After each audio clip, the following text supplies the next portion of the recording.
Jovens imigrantes enchiam as terras brasileiras no final do século XIX. Vinham sozinhos ou com as famílias, mas a falta de emprego, saudade da Europa, tudo era motivo para as rodas movidas à bebida. E nem sempre acabavam bem.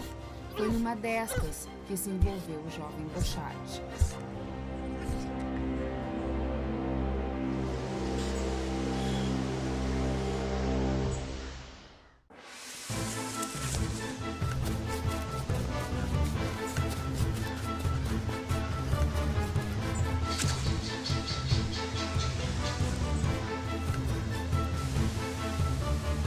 Depois da briga violenta e de ter matado o homem, Bochart sabe que seu tempo naquela vila brasileira tinha chegado ao fim.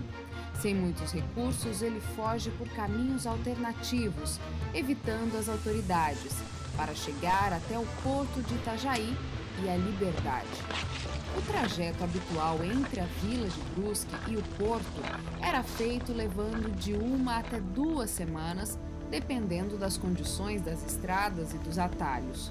Ele deve ter levado muito mais.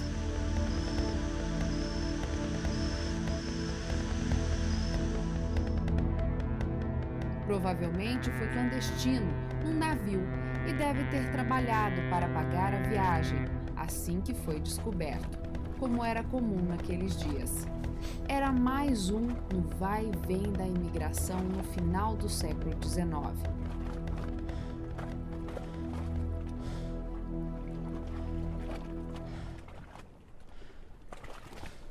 Mas o Brasil estava viciado em escravidão. As lavouras de café, de cana-de-açúcar, de tabaco e assim por diante, dependiam da mão de obra cativa.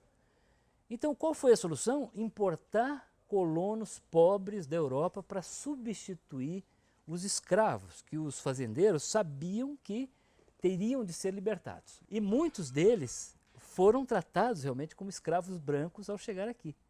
Porque eles receberam promessas incríveis, havia campanhas, por exemplo, na Alemanha, na Áustria, na antiga Prússia, na Itália, em que prometiam mundos e fundos para esses colonos, que eles iam ser proprietários de terras, coisas que eles não conseguiam ser na Europa, que iam ter a passagem paga pelo governo brasileiro, iam ser bem tratados, iam ter comida, moradia decente, educação. E ao chegar aqui, eles descobriram que a forma como eram tratados nas fazendas eram exatamente as mesmas que os senhores de escravos dedicavam aos seus cativos até alguns anos antes, o que gerou grandes revoltas. Depois de alguns meses de viagem, Bochart chega num porto europeu, imagina-se que na Inglaterra. Lá, 2 missionários adventistas abordam o jovem que veio do novo continente. Eles tinham uma mensagem urgente para pregar. E o rapaz tinha conhecidos no Brasil. Com ele, conseguem endereço de um imigrante alemão em Santa Catarina. É o senhor Carlos Drifke, o primeiro a receber a mensagem do advento em terras brasileiras. Carlos era o padrasto de Bochart. Bochart se perdeu nessa história, mas deixou um traço que nunca mais se apagou. A maioria das publicações que os adventistas possuíam chegaram com os primeiros missionários adventistas no Brasil e América do Sul em geral. As publicações vieram dos Estados Unidos, algumas da Europa, muitas da Alemanha.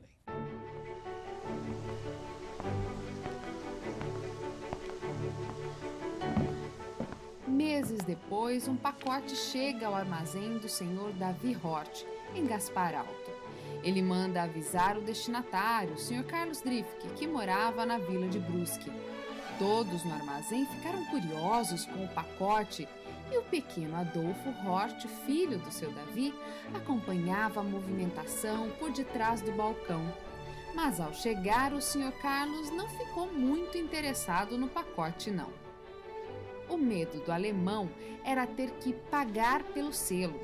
Com poucos recursos e correios caros na época, ele preferiu não abrir o que não pediu para vir. Mas os colegas em volta insistiram e mostraram que o selo já estava pago, que não tinha risco de cobrança depois. Meio resistente, ele abriu. Uma surpresa. Literatura e em alemão. Pegou uma para si e distribuiu as outras com as pessoas do armazém. O ano era 1880.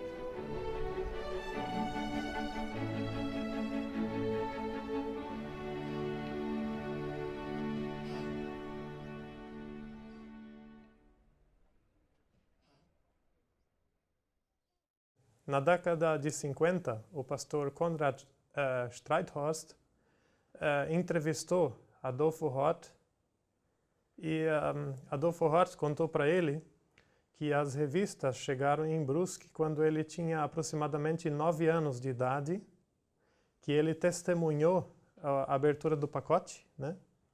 E ele nasceu, a gente tem o registro da Igreja Luterana de Brusque, ele nasceu em 14 de janeiro de 1872.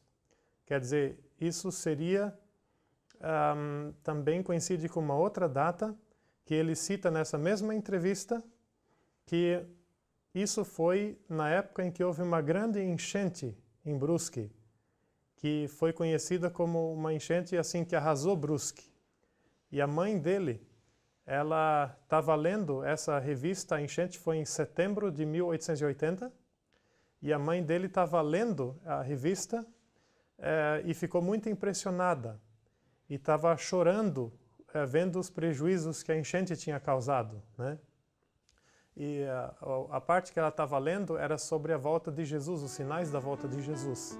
Depois de alguns pacotes, o Sr. Carlos desiste de ser o responsável pelas revistas que chegavam periodicamente. O medo do alemão era ter que pagar por elas algum dia.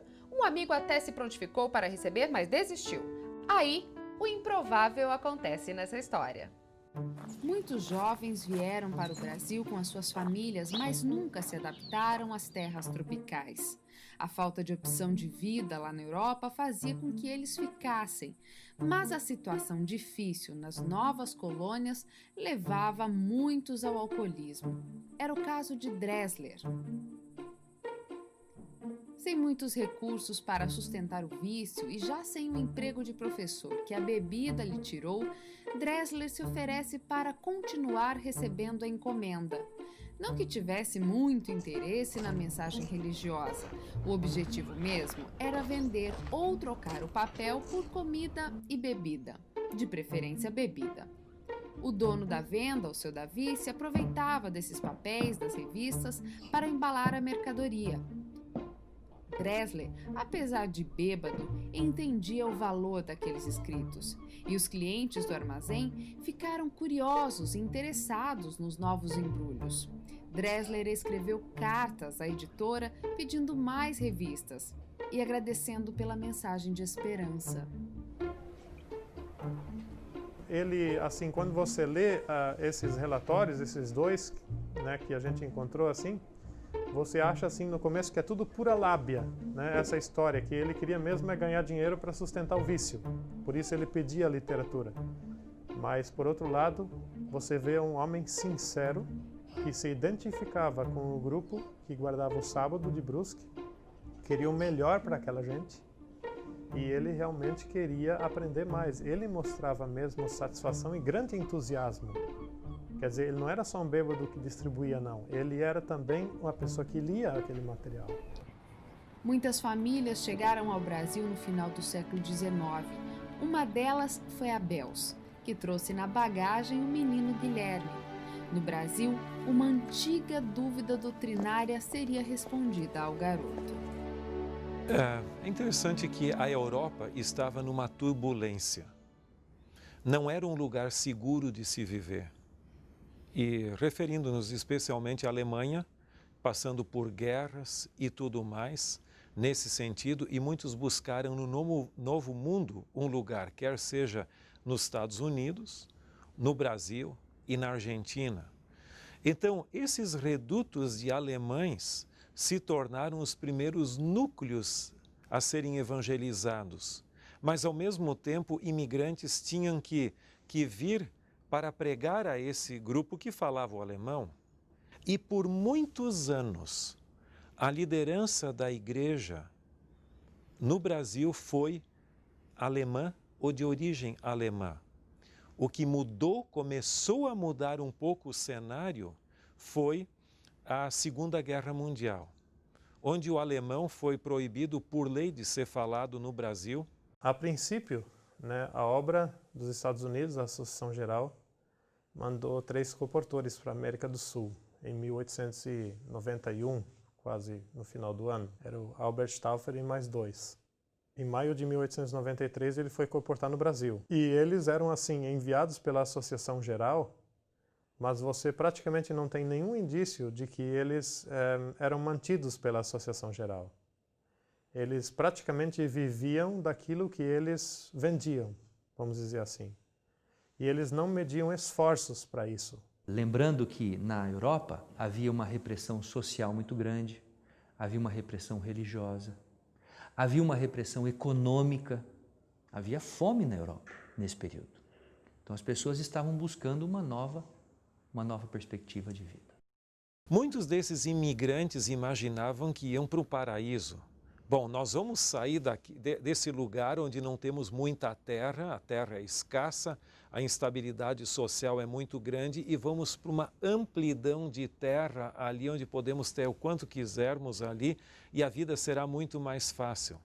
Chegando aqui, você vai ver que a realidade era um pouco diferente. Eles eram levados para a mata virgem para desbravar e se viram. Eles traziam machado e ferramentas para a agricultura ali, mas tinham que até abrir clareiras na mata para poder se estabelecer. Construir uma casa, começar a plantar, alguma coisa era providenciado, mas a vida era muito difícil. Não tinham medo do trabalho, apesar do pouco apoio que recebiam do governo e das falsas promessas, depositaram as esperanças na terra que cultivavam todos os dias. Reservavam a noite para a leitura, hábito desconhecido da maioria da população brasileira, mas comum entre os imigrantes que vinham alfabetizados da Europa. O Brasil tinha uma população analfabeta estimada em 99% do total. Nos Estados Unidos era o contrário. Mais de 90% dos americanos, em 1776, eram alfabetizados. Por quê? Por uma razão religiosa. Como é uma sociedade protestante, em que você tem a obrigação e tem a prerrogativa e tem o direito de ler a Bíblia por sua própria conta, ler em casa, ler nos cultos dominicais, até o escravo era alfabetizado para ler a Bíblia. Enquanto que no Brasil não, como todo o ritual, todas as cerimônias era em latim, ninguém precisava ler a Bíblia, porque o padre lia a Bíblia, o padre fazia a missa, o padre fazia os sacramentos. Então você não precisa educar ninguém, porque tem um mediador que filtra o acesso à divindade, a Deus. Então isso tem reflexos enormes no índice de analfabetismo do Brasil. Então é curioso que essas comunidades protestantes europeias que chegam para colonizar e substituir a mão de obra escravas, geralmente eram altamente alfabetizadas. Tinha muitos professores, tinha muitos cantores, compositores e assim por diante. Então é interessante que essa imprensa religiosa que chega dos Estados Unidos, ela sim, ela procura atingir as pessoas pela leitura, porque as pessoas estavam capacitadas a ler. Se você pensar que os primeiros conversos, eles são alemães de origem luterana, portanto pessoas que já tinham um background cristão, bíblico, que eram pessoas que vieram para trabalhar arduamente na terra, para estabelecer aqui colônias, não é? Portanto eram pessoas de palavra, pessoas trabalhadoras, pessoas religiosas. Dá para entender também por que Deus permitiu, eu penso assim, que a semente da mensagem adventista fosse lançada sobre esse solo. Ali ela encontrou pessoas, à semelhança dos puritanos norte-americanos, encontrou pessoas também dedicadas à palavra de Deus, pessoas que acreditavam que a Bíblia é a palavra de Deus e que conferiram assim, com muita dedicação, né, com muita seriedade, aquilo que estavam lendo nos folhetos e literatura adventista, com a palavra, com a Bíblia deles, em alemão, né, trazida geralmente da Alemanha mesmo, né, e num contexto luterano, como eu disse. Eu creio que Deus permitiu que a mensagem ela despontasse nesse meio, porque ali encontraria corações preparados, sedentos e dedicados. Pessoas que depois deram a vida, né? Deixaram a vida ser gasta justamente na pregação do Evangelho e na disseminação dessa verdade que é abraçada com todo entusiasmo. Com Guilherme, o hábito da leitura está prestes a mudar o rumo de uma família, na verdade, de um povo inteiro. Depois de ler o livro de Uriah Smith, que ele ganhou do seu irmão, ele agora encontra as mensagens do folheto missionário. Já interessado em religião, o fiel luterano agora redescobre o sábado.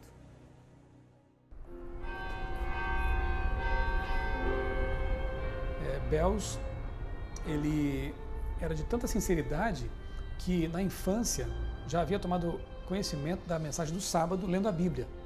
Mas por vários motivos acabou deixando isso de lado, até porque a família o dissuadiu disso, né? E ele deixou isso para lá por algum tempo. Até que quilômetros de distância do seu país de origem, na Alemanha, e anos depois, já casado, já adulto, com a sua família estabelecida, em Gaspar Alto, ele começa a ler um livro adventista, né? Escrito por Uriah Smith. E esse livro faz com que ele tenha contato novamente com a mensagem do sábado. E ao ler esse livro, comparando com a sua Bíblia, ele relembra do que havia lido na infância, é impressionado com a importância do mandamento do sábado e começa a guardar o sábado, sozinho, não é? Tendo agora que enfrentar a oposição dos filhos, inicialmente da esposa, que depois também abraçou a mensagem, e da comunidade, né, em que ele vivia.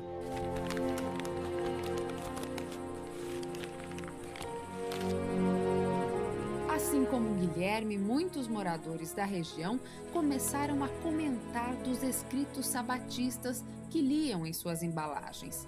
Alguns não gostavam nem davam atenção, mas outros foram tocados pelos escritos. Notando o interesse da leitura, a organização da igreja nos Estados Unidos começa a mandar outras publicações.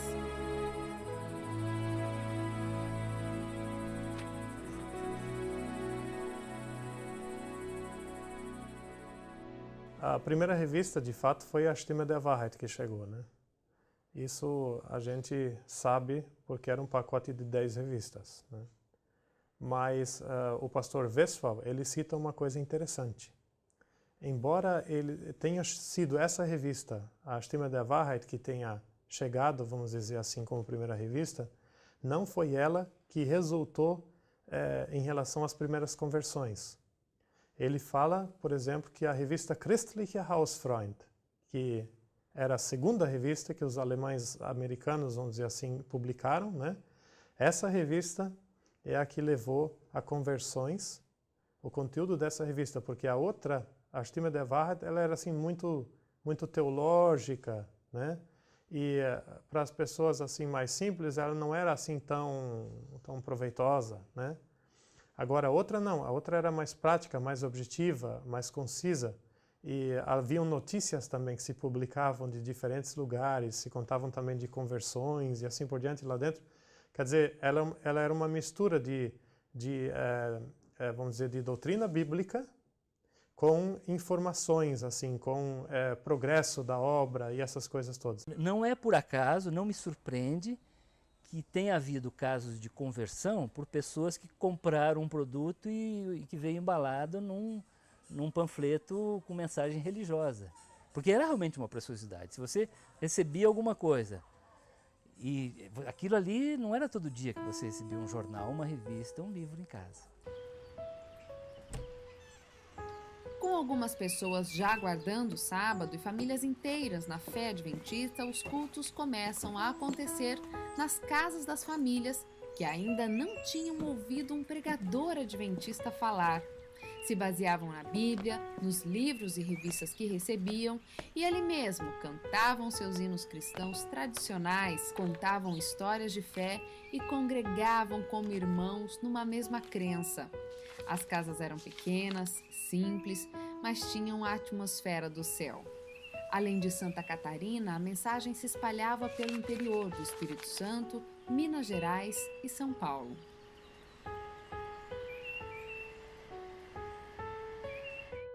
Deveria ser para eles, de momento, um choque, confrontando com aquilo que eles conviveram com os pais e dentro da igreja luterana, mas ao receber o livro e confrontar com a Bíblia, talvez uma alegria toda extraordinária em dizer, achamos a verdade.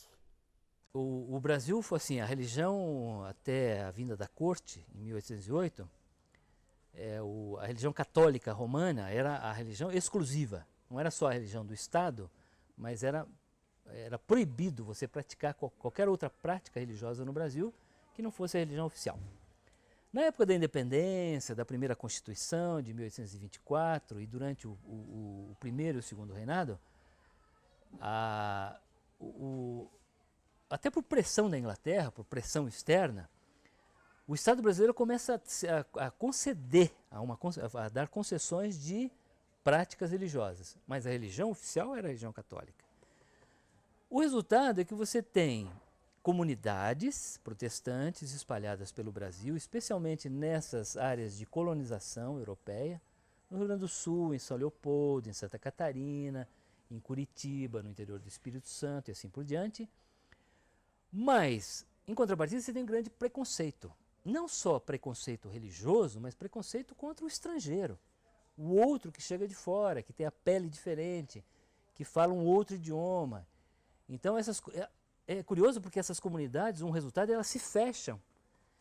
Até por um instinto de proteção, de defesa. Ou seja, nesse país dominado por uma única ideologia religiosa, por uma religião oficial, um país analfabeto, um país inculto, um país muito simples, em que a educação não era tão valorizada, essas comunidades que chegam de fora com práticas religiosas diferentes, com outra perspectiva da educação, com outra perspectiva de se organizar socialmente, elas se fecham. O sábado foi, de fato, um dos grandes diferenciais que caracterizou os primeiros trabalhos dos protestantes no Brasil.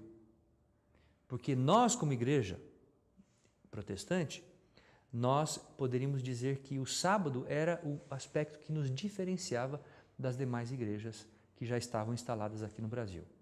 Todos os fatos históricos levam a crer e com firmeza de que Guilherme Bels, no Brasil, foi a primeira pessoa a ser adventista, propriamente dito, por guardar o sábado segundo a tríplice mensagem angélica. Com o conhecimento doutrinário estabelecido e inúmeros pedidos por um pastor, o missionário Frank Westphal foi enviado da Argentina para o Brasil para batizar os novos conversos. Ele chegou de navio pelo Rio de Janeiro e lá se reuniu com obreiros missionários de outros países numa casa que viria a ser a Igreja do Meyer. No caminho para Santa Catarina, soube de um grupo de 6 pessoas no interior de São Paulo, que também estava se preparando para o batismo. Entre eles, Guilherme Stein Jr. Ele foi oficialmente o primeiro adventista batizado no Brasil. Seguindo a viagem até o destino final, Westphal chega em Brusque para batizar os 22 membros, além do comportor Buckmeyer, que ainda não era batizado. Isso porque quase não havia pastores no continente sul-americano. Ali mesmo, entre 8 e 10 de junho de 1895, nas águas geladas do inverno do sul, foi organizada a primeira igreja adventista no Brasil, com 23 membros. Era uma emoção para esses irmãos de fé ouvirem um ministro adventista falando pela primeira vez. Mal sabiam que, ao voltar para casa, na Argentina, o missionário receberia a esposa com a triste notícia da morte da filhinha. Eram dias de dor, de sacrifício pela fé, mas também de alegria pela esperança que brotava em solo brasileiro. A obra entre alemães nos Estados Unidos, ela começou pelo menos uns 15 anos antes do Brasil. E já tinha dado tempo para formar vários missionários, vamos dizer assim. E lá no Brasil tinha muitos imigrantes alemães, né? Isso era conhecido, que havia muitos imigrantes alemães. Só que a obra mesmo mandou, em vez de mandar diretamente para o Brasil, eles mandaram 3 coportores para Montevidéu, no Uruguai, em 1891. Quer dizer, cometeram um erro histórico praticamente, porque um deles falava alemão e os outros 2 só falavam inglês, né?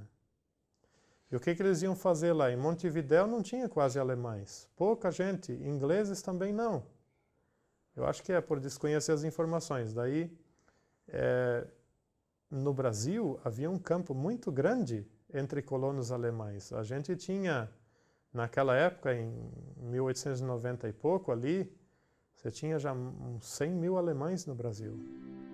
Em 1894, com proporções continentais, o Brasil tinha apenas 10 mensageiros adventistas em atividade, um pastor e 9 colportores, que a partir daquele ano contariam com o entreposto de livros e revistas na Rua do Ouvidor, no Rio de Janeiro. Esse era o embrião da Casa Publicadora Brasileira, que nessa época distribuía apenas livros e revistas em alemão, inglês e alguma coisa em espanhol. Então, porque o Brasil não produzia papel. É importante levar em conta que nesse período o Brasil é um país agrário. Ele praticamente não tem indústrias. As indústrias vão surgir mesmo no Brasil no século XX. Vinham da Europa, vinham da Finlândia, vinham dos países produtores de papel. E muito caro, né? Tinha incentivos fiscais, já como tem hoje, o papel imune, coisa assim.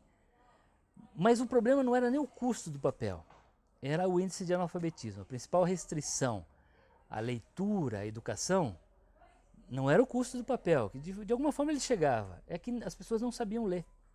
Então não adiantaria você ter papel se as pessoas não sabiam ler. Ninguém morreu por causa da fé, do abraçar a fé adventista.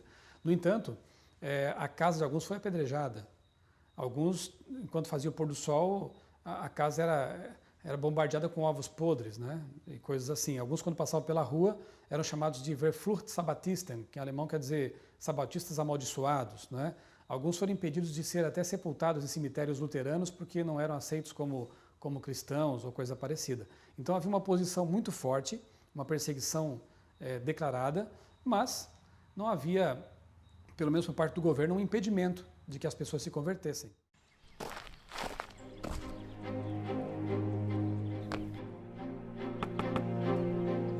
Porém, pelo livro de Westphal, a gente percebe que havia sim problemas. Porque quando ele os batizou e procurou um lugar para alugar e reunir todos os membros, isso lhe foi negado.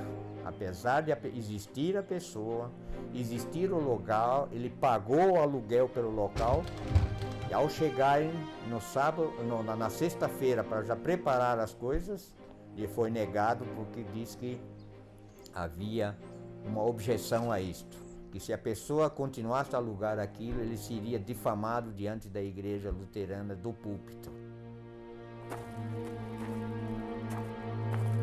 Essas pessoas que outrora eram benquistas na sociedade começam a descobrir o preconceito religioso. Ninguém se dispôs a alugar um salão para os cultos. Nem os seus mortos tiveram lugar nos cemitérios locais. Os padres se recusavam a enterrar nos cemitérios católicos. Os luteranos também não os queriam mais. O que hoje pode parecer um passado simples representou trauma e dor em defesa da fé.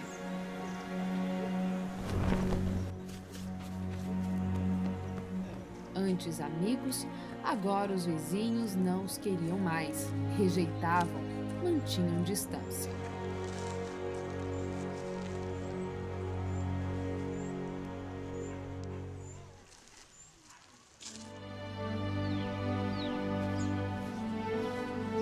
Enquanto não eram aceitos em nenhum lugar, descobriram em meio à natureza um recanto para cultuar. No sábado, muitas vezes se reuniram em descampados, fazendo de tronco os seus bancos, de pedras os seus encostos. Era assim, nas condições mais primitivas, que se reuniam como igreja oficializada e davam testemunho público da fé adventista. August Ohm fora ordenado ancião. Bels era um dos líderes da pequena igreja que ainda não tinha paredes, mas já tinha bases sólidas.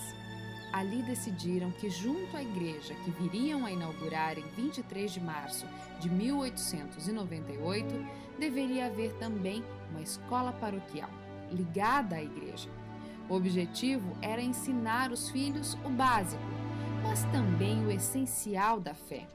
Ao mesmo tempo que os protegeria das impurezas do mundo, formariam obreiros para trabalhar no Brasil.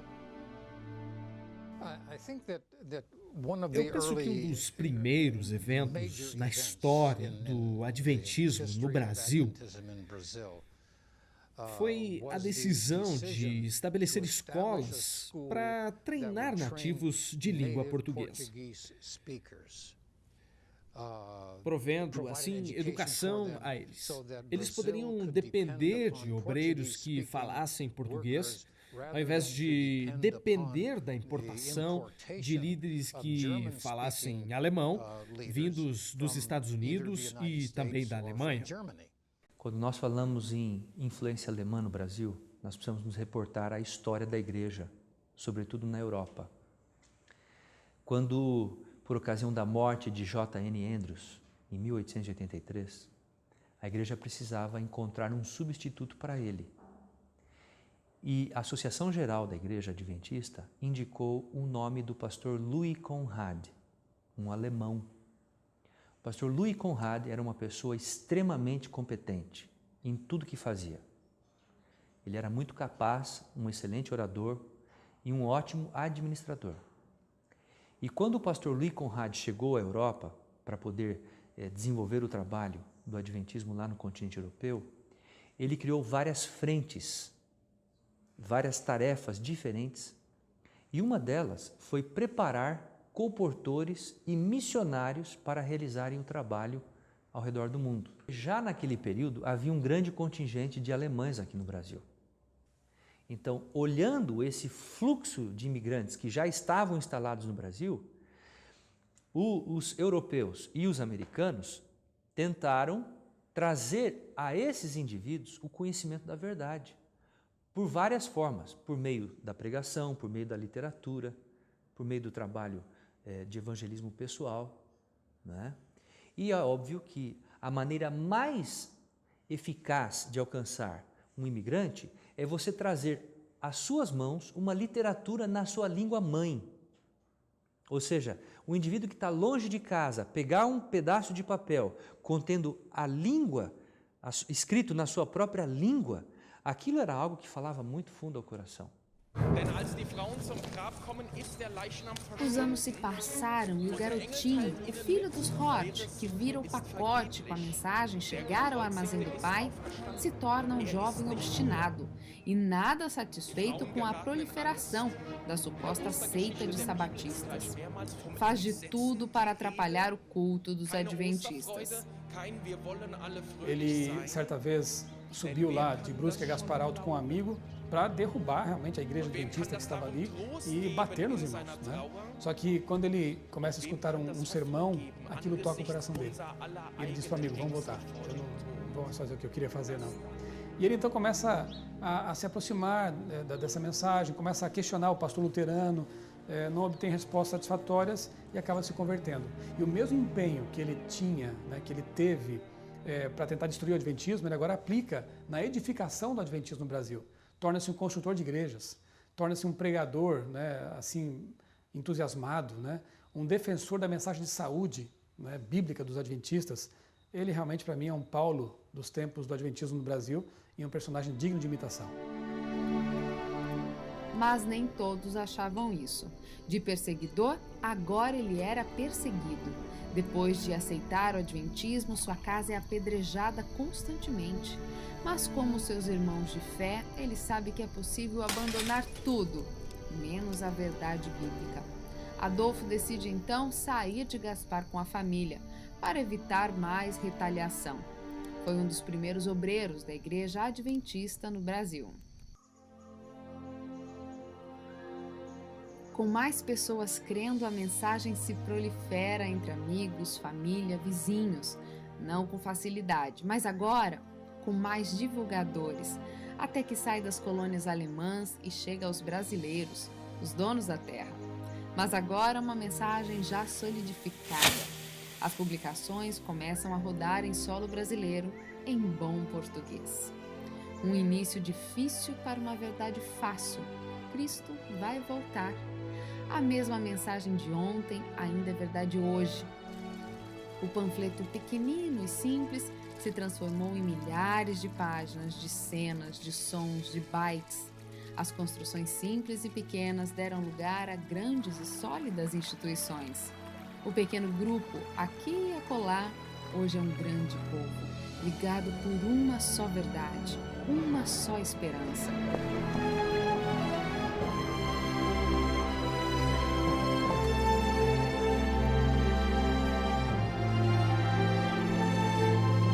Aqueles homens de fé continuam vivos, numa e noutra parte desse território, pregando hoje e um pouquinho mais, nem que seja para só uma pessoa ouvir, ler, saber que Jesus está voltando.